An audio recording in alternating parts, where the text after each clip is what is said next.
Sejumlah tentara pertahanan Israel, IDF, diduga berkhianat dengan menjadi mata-mata Iran dengan membocorkan informasi dan imbalan yang cukup besar.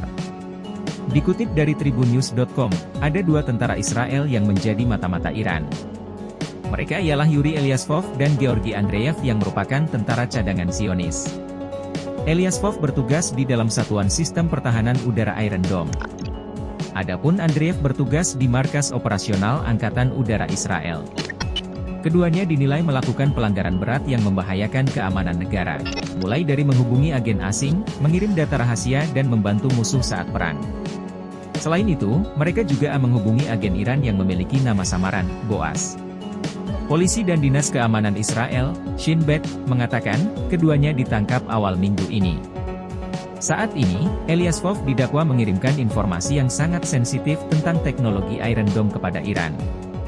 Dia diduga menjual video rekaman Iron Dome kepada Boaz dengan harga sekitar 164 juta rupiah. Sementara Andreev diduga membuat grafiti pro-Iran dan memasang banner di Tel Aviv yang menampilkan tulisan, "Anak-anak Ruhollah."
Download Tribun X sekarang, menghadirkan lokal menjadi Indonesia.